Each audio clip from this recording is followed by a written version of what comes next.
하려 함이라. 아멘. 예배를 위해서 찬양하겠습니다.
1 더하기 1은 2가 아닙니다. 4가 될 수 있고 5가 될 수 있습니다. 옆에 누군가 있다는 것은 생각보다 큰 힘을 발휘한다는 거죠. 네, 은혜로운 찬양 여러 가지로 더 감사합니다. 옆에 분들과 인사할 텐데요. 좀 주어를 좀 붙이겠습니다. 배려하겠습니다. 앞에 제가 먼저 배려하겠습니다. 요거를 좀 하나 붙이도록 하겠습니다. 가능하시죠? 네, 인사하겠습니다. 제가 먼저 배려하겠습니다. 제가 먼저 배려하겠습니다. 네, 감사합니다. 잠깐 기도합니다. 하나님 감사합니다. 말씀이 가슴속까지 전달되게 하시고 그 말씀이 한 주간을 살아가게 하는 원동력 되게 없어서 말씀을 듣는 것을 방해하는 악의 세력을 주께서 멸하여 주시고 이 시간 주의 영으로 충만케 하옵소서. 성령께서 인도하옵소서. 예수님의 이름으로 기도했습니다. 아멘.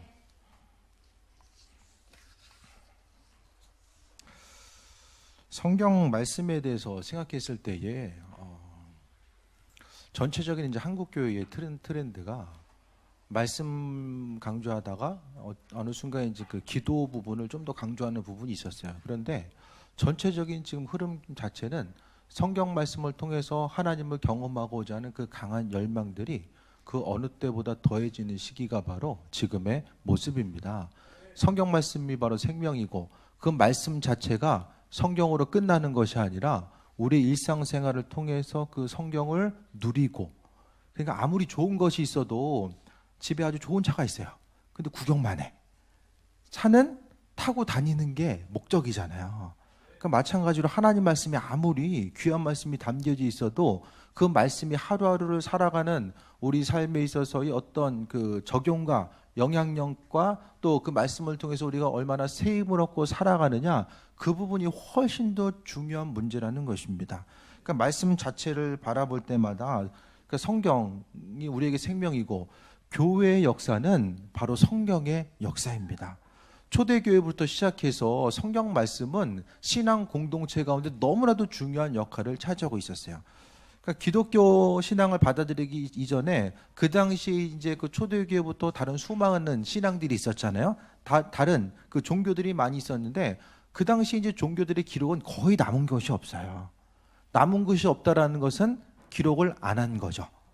그러니까 지금 기독교 신앙에 있어서의 우리에게 성서뿐만 아니라 성서에 대한 거, 그 당시에 그 교회에 관한 것들, 공동체에 관한 기록들이 예수님 당시뿐만 아니라 그 100년, 200년 그 이후의 기록들이 상당히 많이 남아 있어요. 왜냐하면 그 기록들 자체가 신앙 공동체 가운데 있어서 아주 중요한 역할을 감당했기 때문에 그 글들 한 가지 한 가지를 다시 한번 볼 수 있게 됩니다. 성경은 영어로 이제 바이블, 또 그것에 이제 원어, 헬라어적인 원어를 통해 보게 되면 캐논으로 들어가겠는데, 캐논은 정경으로서 잣대 역할을 하는 거예요. 자.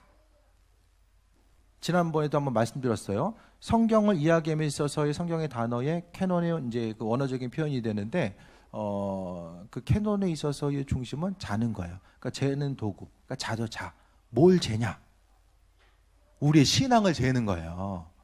믿음의 본질을 재보는 것이 바로 성경의 역할이기 때문에 이 성경의 그 원어적인 의미성을 그렇게 보게 됩니다. 그러니까 성경은 내 신앙을 측정하는 측정 기구입니다.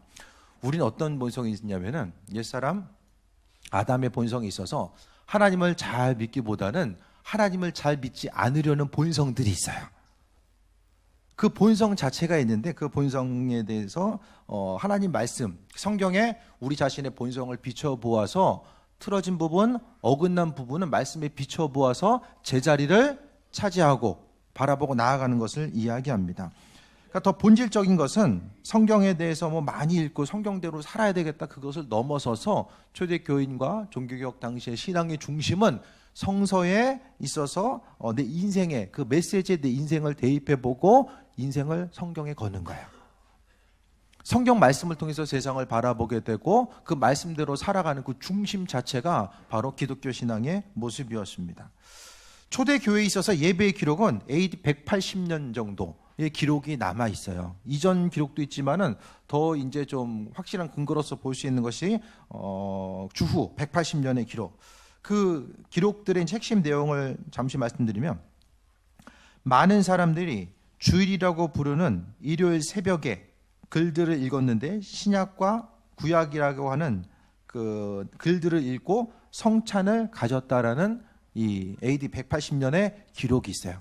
그러니까 초창기의 초대교인들의 신앙의 모습은 누가 성경을 많이 그렇게 가르쳐주고 또 이끌고 강론하는 그 모습이 아니라 함께 모여가지고 새벽에 모인 거예요. 왜 새벽에 모이냐면 예수님이 새벽에 부활하셨기 때문에 새벽에 일찍이 모인 것입니다.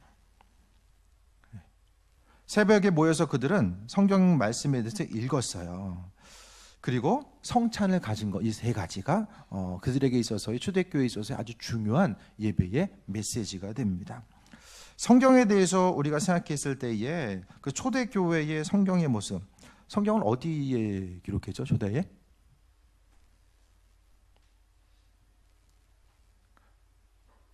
고개 들어보세요. 계속 쏘고 있으면 디스크 걸려요. 뭐 이렇게 드셔야 돼요. 양피지를 통해서 이제 그 성경을 기록하게 되는데, 양을 잡아가지고 이제 말려서 글을 쓸 수 있도록 양피를 만든 그런 과정들이 있었죠. 저희도 한번 말씀드렸었는데요. 초대교회에서의 성경 한 권은 그 만들기 위해서는 1년치 인건비를 줘야 돼요. 1년치를. 그 1년치 인건비를 미리 주고 나서 그 다음에 그 재료비를 또 줘야 됩니다. 그러니까 그렇게 하다 보니까 성경 한 권이 나오기 위해서는 글을 읽을 수 있는 사람들이 95%는 5% 이상이면 문맹자였어요. 그러니까 글을 읽을 수 있는 사람이 전 인구 중에서 몇 프로가 되지 않았어요. 그 가운데서 읽어야지 또 쓸 수 있잖아요. 쓸 수 있는 사람을 찾아야 되고 인건비를 줘야 되고 또 그 가운데서 이제 부수적으로 이제 들어가는 비용들까지 다 하면은 양은 몇 마리 정도 들어갔을까요? 수십 마리 들어가요. 그러니까 성경 한 권의 가격이 얼마 정도 될까요?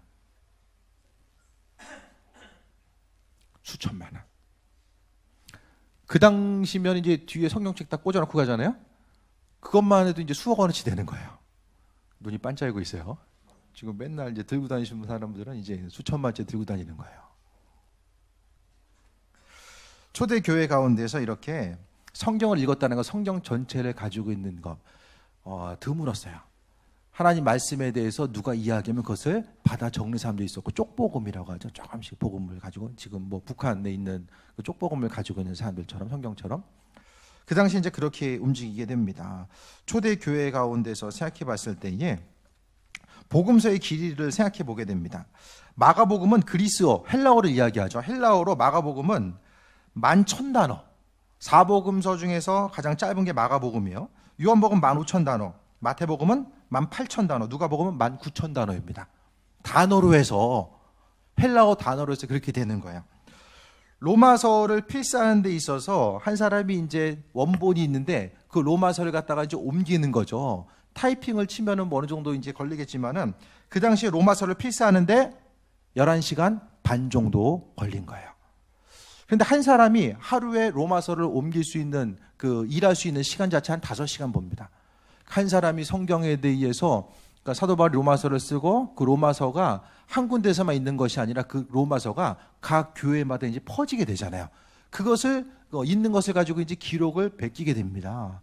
그렇게 하다 보니까 한 사람이 이제 옮기는 데 있어서 로마서가 약 2일, 이틀 이상이 이제 시간이 걸린 거예요.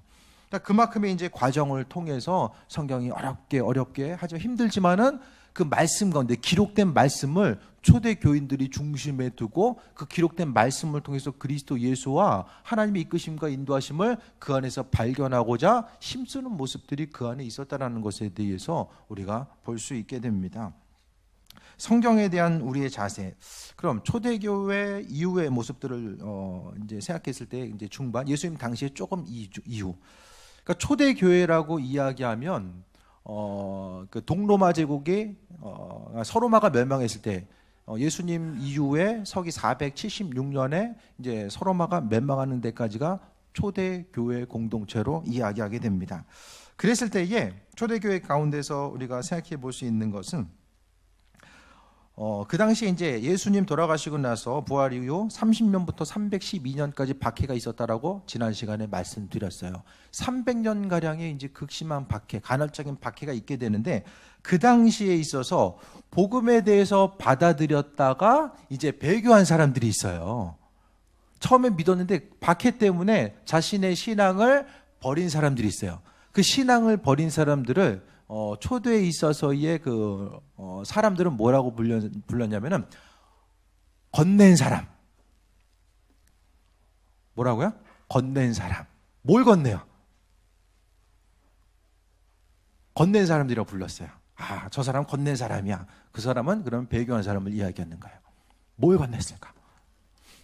성경이나 기도문, 말씀과 관련된 그 부분을 가지고 있어요. 그것에 대해서 다 이제 빼앗으려고 했을 때 있는 것을 넘겨준 거야.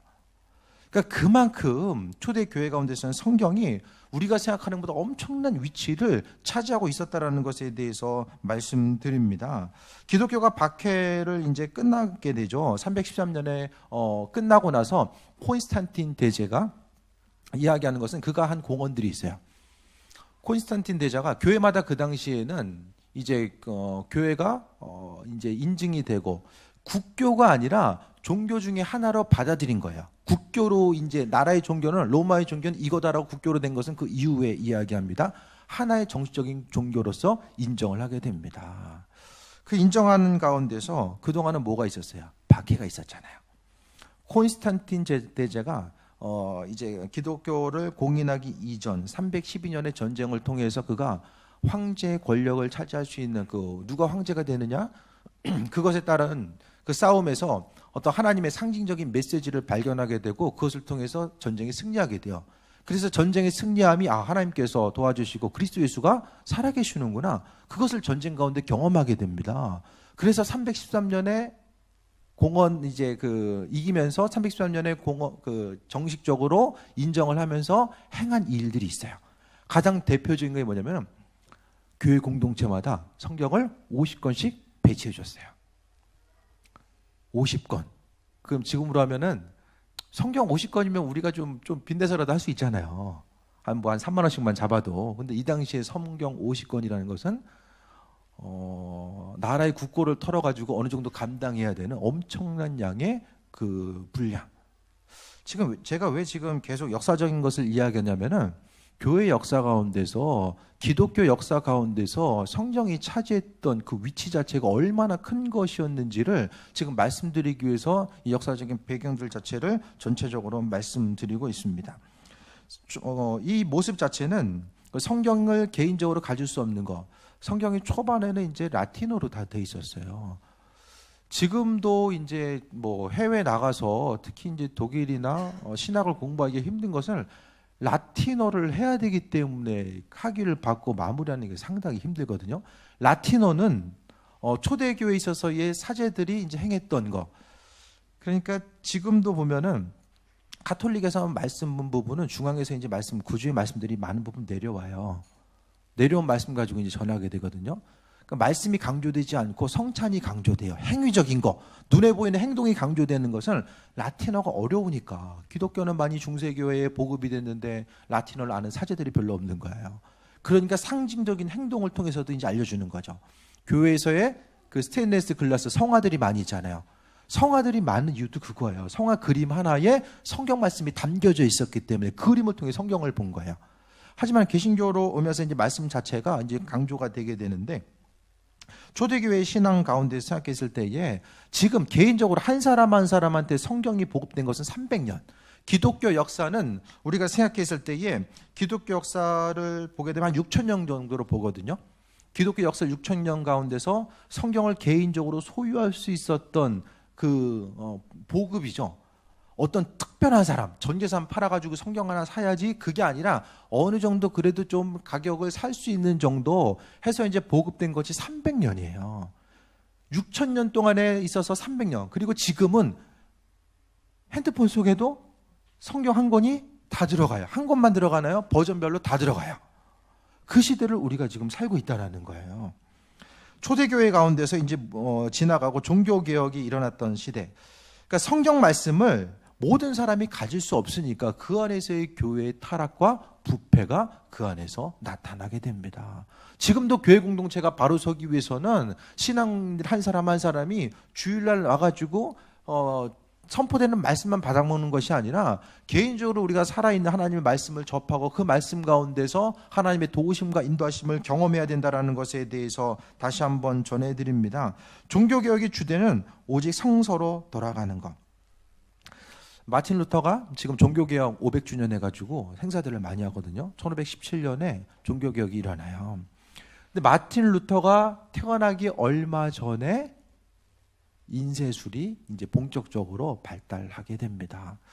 인쇄술이 발달되면서 활자에 의해서, 금속 활자에 의해서 인쇄술이 발달되면서 책이 나오는 속도가 수백 배 빨라졌어요.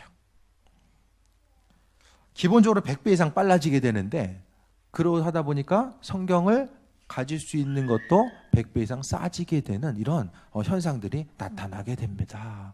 성경이 이제 개개인에게 돌아가게 되고 그것을 통해서 종교개혁이 나타나게 된 거예요. 말씀 보다 보니까 이게 아니었네. 구원 자체가 어떤 성물을 사야 되고 내가 행동으로서 어떤 것을 해야 되고, 중세 시대의 하나님 그리스도 예수는 되게 무서운 분으로만 표현이 돼요. 막 창 가지고 뭐 말 안 듣는 사람들 그냥 다 찔러 죽이는 그 사람들. 상당히 두려운 존재로서 인식이 됩니다. 근데 사람들의 손에 성경이 들려지다 보니까 하나님 사랑이시네. 전에는 죽지 않기 위해서, 지옥 가면 안 되니까 두려운 마음 가지고 교회 갔어요. 교회 안 가면은 이러다 죽는 거 아니야? 그런 두려운 마음을 가지고 이제 나아가게 된 거죠. 그러니까 결국 천국에 대한 소망함도 지옥 안 가려고 천국을 바라보게 된 거예요. 하지만 이후에 이제 성경을 보다 보니까 로마서가 종교개혁의 가장 준 출발점입니다. 마틴 루터도 로마서를 통해서, 또 감리교 창시자인 요한 웨슬리 목사님도 로마서를 통해서 로마서의 모습을 보게 되면 우리의 믿음의 본질 자체가 무엇인지를 정말 아주 자세하게 말씀해 주고 있어요. 종교개혁의 주제는 오직 성서로입니다. 오직 성서.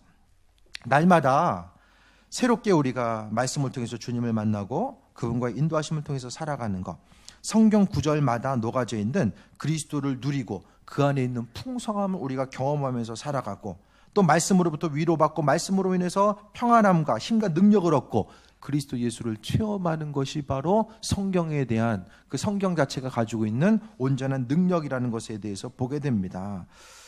세상의 학문적인 것들, 그것이 성경이 아니라 말씀은 우리에게 있어서의 살아있는 하나님의 영 자체가 바로 말씀이에요. 성경이 우리에게 오기까지는 순교자들의 수많은 피를 통해서 우리에게 오게 됩니다.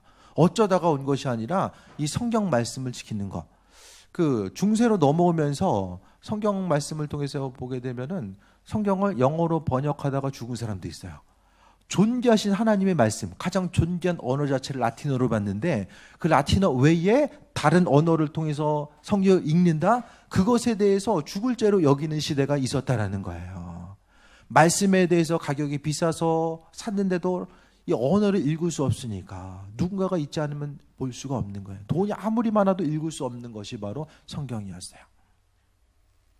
초대교회 이야기를 잠시 더 드리면, 교회마다 성경책이 한 권씩 따로가 있어요. 그 한 권이 어디에 묶여있냐, 쇠사슬에 있어서 묶여져 있어요. 글을 읽을 수 있는 사람이 없으니까 읽을 수 있는 사람이 한 사람이 이제 글을 읽어요. 그럼 그 당시에 자유인도 있고 노예도 있었어요. 노예가 가다가 주인이 심부름을 시켜요. 그럼 잠시 이제 걸어갈 거 뛰어가다가 창건 교회에 들려가지고 읽어지는 말씀을 듣는 거예요. 못 읽으니까. 듣고 나서 그 들려진 말씀을 10년 가운데 간직하고 한 주간을 그 말씀을 기억하면서 새해 먹고 살아가고자 했던 것이 바로 초대교회 신앙인들의 모습이었습니다. 최대한 글을 아는 사람들은 들렸을 때의 그 글에 대해서 하나님 말씀 지어졌을 때 그대로 적는 거죠. 적은 말씀을 가지고 또 묵상하면서 살아갔습니다. 학교를 다니면서 더 깊이 발견된 것은 성경 안에, 말씀 안에 기록되어 있는 강력한 영성의 모습. 우리가 영성하면 기도만 생각하기 쉬운데 성경 말씀을 통해서 우리가 말씀 자체는 바로 그리스도 예수, 하나님 자신이 말씀임을 보게 됩니다. 요한복음 5장 39절 보면은 너희가 성경에서 영생을 얻는 줄 생각하고 성경을 연구하거니와 이 성경이 곧 내게 대하여 증언하는 것이니라. 궁금하잖아요. 우리가 하나님 어떤 분이지? 그리스도 예수 어떤 분이시고 그분께서 내 인생 가운데 내 삶을 통해서 어떤 일을 행하시지? 21일 동안 지금 다니엘 기도회를 시작하고 있는데 수많은 그 강사님들 영상을 통해서 다양한 분야의 강사님들이 나와서 이야기하잖아요. 그들의 공통점은 하나님의 뜻이 무엇일까에 대해서 발견하고자 하고 그분의 뜻에 대해서 중심을 두었던 거예요. 그렇게 하다 보니까 말씀을 통해서 그분의 뜻과 인도하심이 또 우리 심령 가운데 그들의 심령 가운데 새겨지게 되고 기도를 통해서 세이 먹고 믿음을 지켜나가는 이 과정들 선순환이 있었다라는 거죠.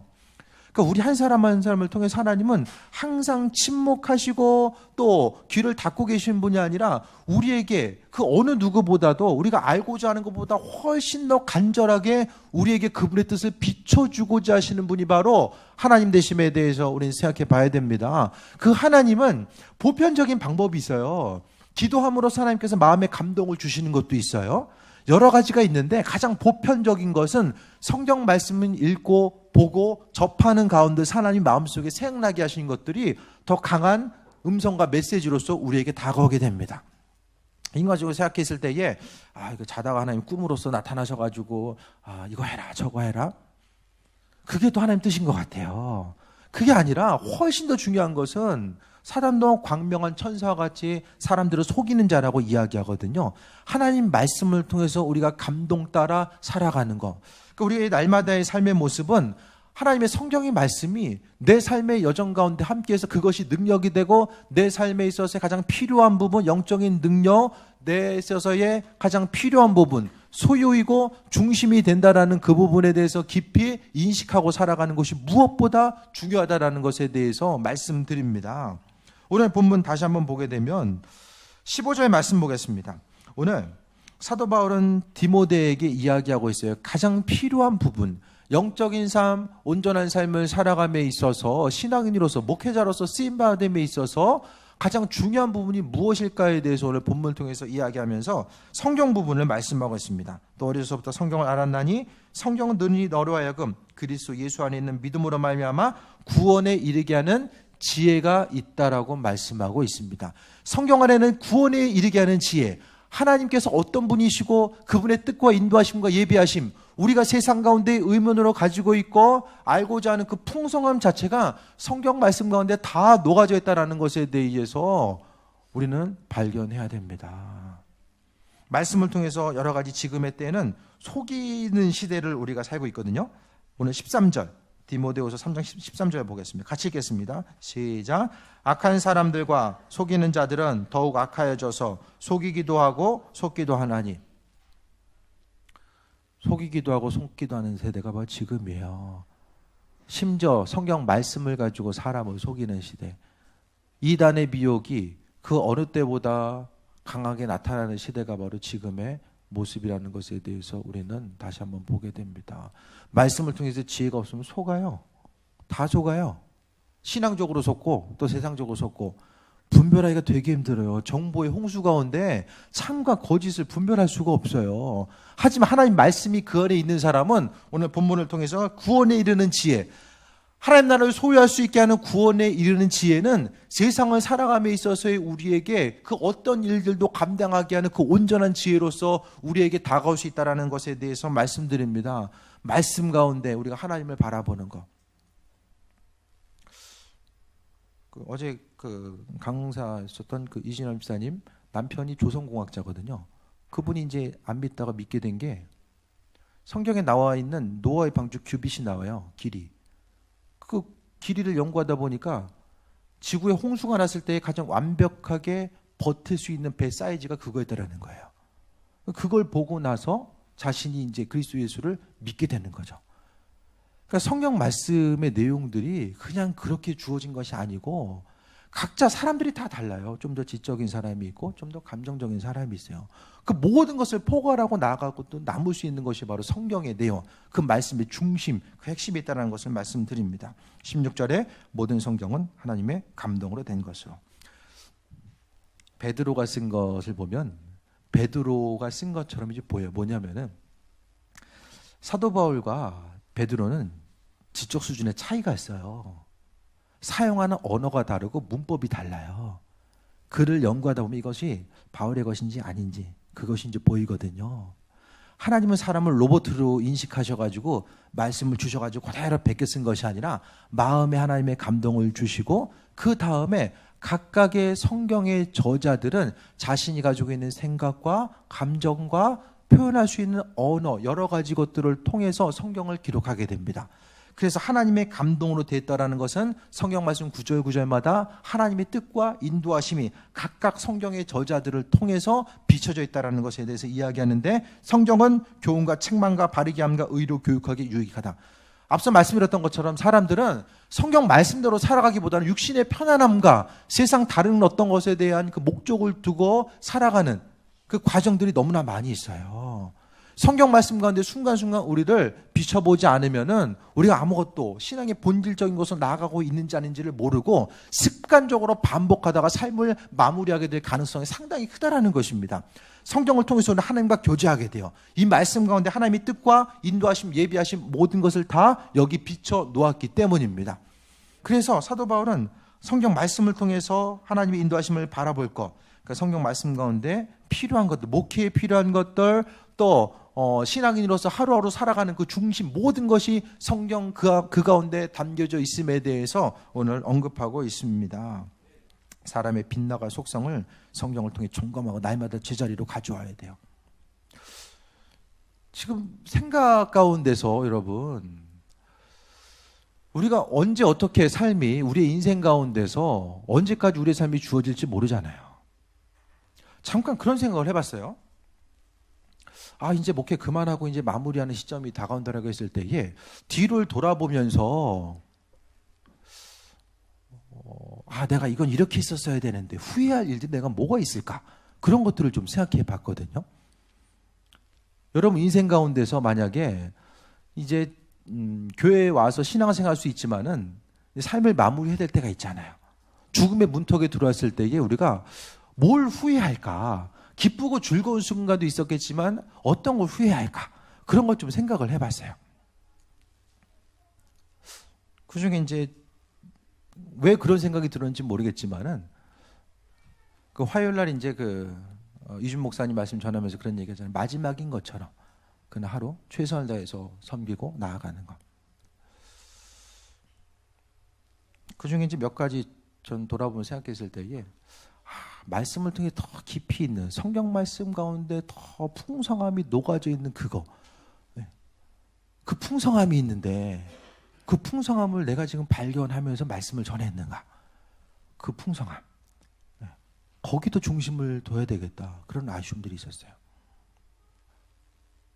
또 한 가지는 부수적으로 교회에서 이제 성도님들이 힘들게 또 헌금하시잖아요.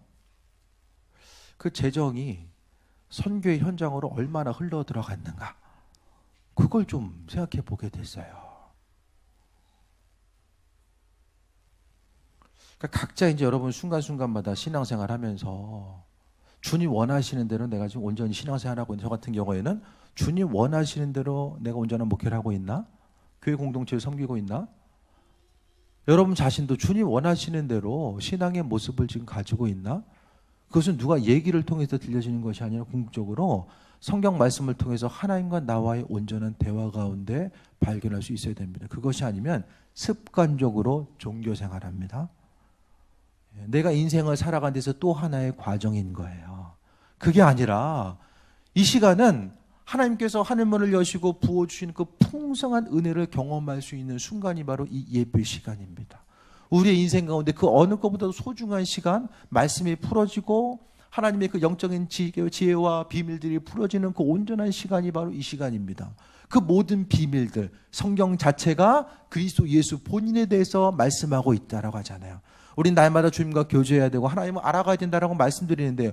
그럼 알아가고 교제하는 게 뭐냐? 성경 말씀을 통해서 하나님을 교제하신다라는 거예요. 조금 더 쉽게 말씀드리면 큐티 했을 때 그 큐티 한 말씀, 한 구절, 그 한 구절을 우리가 붙들고 그날 하루를 생각하고 묵상하면서 이 말씀을 통해서 하나님 내게 주셨는데 이 말씀대로 내가 어떻게 살아갈 수 있을까를 한 번 더 생각하고 살아가는 것이 바로 그리스도 예수와 우리가 교제하고 동행하는 것입니다. 그게 아니면 주님과 함께 동행하는 거, 주님의 인도하심을 바라보는 거 되게 추상적이에요. 믿음 생활 자체가 교회에 나와서 말씀 보고 찬양하고 예배하는 것은 눈에 보이니까 하는 것 같아요.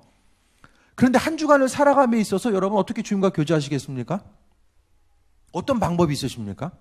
날마다 기도하십니까? 날마다 찬송합니까? 어떻게? 쉬지 말고 기도하고 살아가라고 말씀하고 있잖아요. 말씀이 기억나는 거예요. 17절 말씀 봅니다. 이는 하나님의 사람으로 온전하게 하며 모든 선한 일을 행할 능력을 갖추게 하려 함이라. 말씀을 보다 보면 우리가 하나님의 사람으로 온전해진다라고 말씀하고 있어요. 그리고 세상을 살아가고 주의 일을 감당할 수 있는 온전한 능력들을 하나님께서 그 말씀을 통해서 우리에게 공급해 주신다라고 이야기하고 있습니다. 정말로 기독교인의 영성신앙, 성경 말씀 많이 읽고 기도 많이 하고 그것이 그냥 눈에 보이는 영성처럼 보여져요. 근데 거기서 이제 우리는 머물러서는 안 됩니다. 하나님 말씀을 일상생활 가운데 어떻게 경험할 수 있을까? 우리는 날마다 그걸 고민해야 돼요. 단순히 수동적인 것이 아니라 능동적으로 하나님 말씀을 통해서 세상을 살아가는 것이 무엇일까? 저도 고민해야 되고 여러분도 고민해야 됩니다. 그게 아니면은 말씀 듣고 잊어버리고 물론 그 안에서 하나님께서 중심 가운데 쌓아놓는 것들 분명 있을 거예요. 하지만 조금 더 적극적인 신앙 가운데서 말씀이 생명이라는 거, 신앙의 역사 가운데서 수많은 사람들이 이 말씀을 읽고 싶어서 소유하고 싶고 읽고 싶지만은 여건상 할 수 없었던 수많은 시대, 6,000년 역사 가운데서 하나님께서는 불과 300년 이전부터 우리에게 그 모든 것들을 허락해 주셨다는 거예요. 지금 이 시대는 그 어느 때보다 성경 말씀을 접하기 쉬운 시대가 바로 지금의 모습입니다. 평신도도 얼마든지 마음만 먹으면은 성경의 원어에 접근할 수 있는 것, 본질적인 뜻을 알아가고자 하는 그런 모습. 그때가 바로 지금입니다. 지금도 이 땅의 평신도들은 성경 말씀에 대해서 갈급받은 사람들은 그 집사님 보셨잖아요. 3년 반 동안 하루에 20시간씩 성경책을 봐요. 특별한 경우처럼 보이지만은 그만큼 열정을 가지고 말씀을 대하는 사람들이 있는 거예요. 왜? 말씀에 대한 가치가 있기 때문에. 말씀에 대해서 알면은 그 말씀대로 이제 원칙적인 것들이 있잖아요. 학교에서 어떤 이론을 배우면은 그 이론을 가지고 실생활 가운데 또 적용해 나가는 과정 가운데서도 기도가 필요합니다. 말씀의 본질이 무엇인지를 깨달아 알고 그 말씀대로 살아가고자 하는 내 인간적인 본성에 대해서 누르고 나가기 위해서 기도가 필요해요. 기도하지 않으면 말씀이 이루어지고 인도하심을 바라볼 수가 없습니다. 기도와 말씀, 이 두 가지가 우리 심령 가운데 핵심이 되어야 됩니다. 요즘에 깊은 영성의 사람들을 보게 되면 대부분 말씀을 근거로 해서, 성경 말씀을 근거로 해서 신앙의 그 핵심적인 것들을 발견하는 사람들이 점점 많이 있는 것 같습니다. 성경에 근거하지 않은 신앙은 저속한 껍데기입니다. 이렇대더라 저렇대더라 다 껍데기입니다. 정확한 성경 말씀을 근거로 해서 우리가 바라볼 수 없으면은 다 거짓이고 버려야 됩니다. 이 시대를 살아가면서 하나님은 그분의 뜻과 온전한 지혜, 세상을 창조하신 창조주의 지혜 자체가 컴퓨터 안에 저장되어 있는 그 수많은 정보의 양보다 훨씬 더 가치 있는 것이 바로 성경의 내용입니다. 말씀을 대한 성경 말씀을 우리가 합당한 가치로서 우리가 지금 인식하고 있는가, 그것을 좀 생각해 볼 수 있게 되길 바랍니다. 성경 말씀 우리에게 심령의 핵심이고, 교회 공동체, 종교개혁 시대, 또 지금까지 오면서 기독교 신앙의 역사는 성경의 역사입니다. 성경을 벗어나고 성경을 뒤로 하고 신앙이 온전하게 주님 앞에 바로 선다라는 것은 있을 수가 없는 시대라는 것들을 다시 한번 돌아볼 수 있게 되길 바라고, 성경 말씀, 하나님의 성경을 통해서 지금도 우리에게 말씀해 주고 있습니다. 주님 어디서 무엇을 하십니까? 내가 어떻게 쓰임받길 원하시고 내 진로, 내 인생의 중심, 내 인생의 후반부는 어떻게 될까요? 하나님 말씀을 통해서 우리에게 다 언급해 주고 있습니다.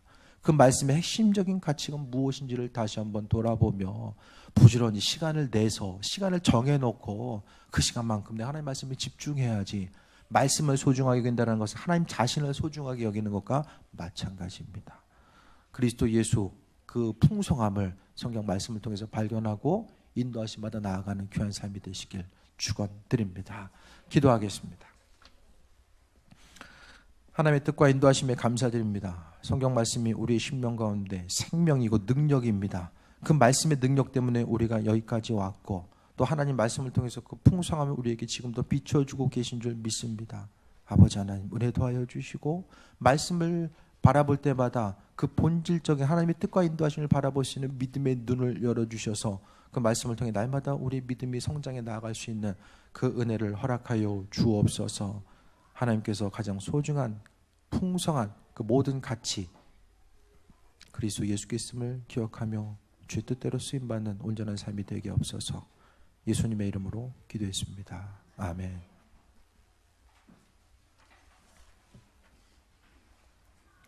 (292장) 찬양하며 예물 드립니다.